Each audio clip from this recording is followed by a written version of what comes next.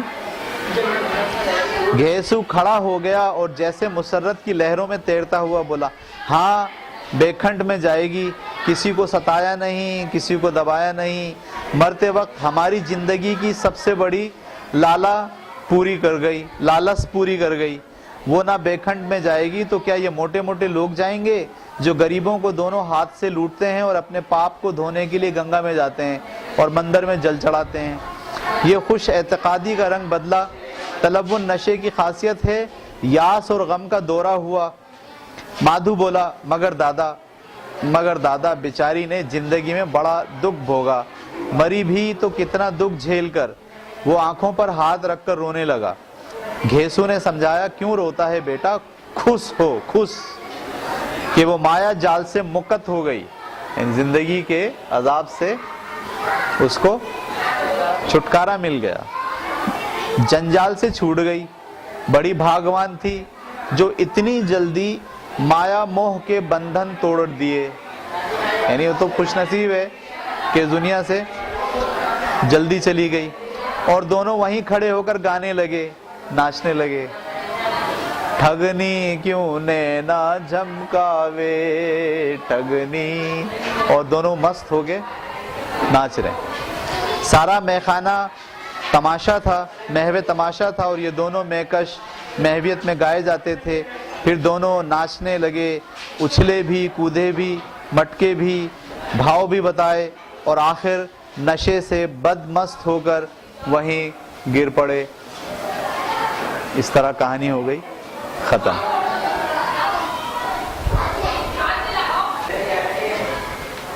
ٹھیک ہے، آپ نے نوٹ کیا کہ کس قدر غریبی کے ماحول کو تحریر کیا ہے منشی پریم چند صاحب نے، اور سماج کے کس قدر بے حسی کے رویے کو، اچھا ایک طرف بے حسی کا رویہ ہے اور ایک طرف جو ظالم سماج ہے، یعنی جو لوگ امیر ہیں اور جو لوگ کسانوں کا حق مار رہے ہیں، کس طرح ان لوگوں کو کی نشاندہی کی، اور ان کی وجہ سے معاشرے کے اندر کیسے لوگ پیدا ہو جاتے ہیں جن کے پاس ذمہ داری، احساس، ٹھیک ہے، اس کا کوئی جو ہے وہ، اور جو سمجھتے ہیں زندگی کو بس اسی طرح سے گزارا جا سکتا ہے۔ اس افسانے میں آپ اگر اس کو دوبارہ پڑھیں گے تو آپ دیکھیں گے کہ الفاظ کے چناؤ کا منشی پریم چند نے جس طرح سے چناؤ کیا ہے، اور جس طرح سے اپنے معاشرے اور اپنے ارد گرد کے ماحول کو جیسے انہوں نے پورٹریٹ کیا ہے اس پورے افسانے کے اندر، یہ منشی پریم چند صاحب کا کمال ہے۔ کسی دوسرے مصنف میں اتنا دم نہیں ہے کہ معاشرے کے اتنے نچلے درجے پر جا کر وہ چیزوں کو بہت قریب سے محسوس کرے اور محسوس کر کے اس کو الفاظ میں ڈالے۔ اس کا اگر آپ ڈرامہ دیکھیں گے، جو ڈرامہ فلمایا گیا ہے، تو اس ڈرامے سے بھی آپ کو اندازہ ہوگا کہ بے شمار احساسات، بے شمار معاشرے کی خامیاں، ٹھیک ہے، وہ سب چیزیں انہوں نے اپنے اس افسانے کے اندر نوٹ کی ہیں اور اس کی نشاندہی کی ہے۔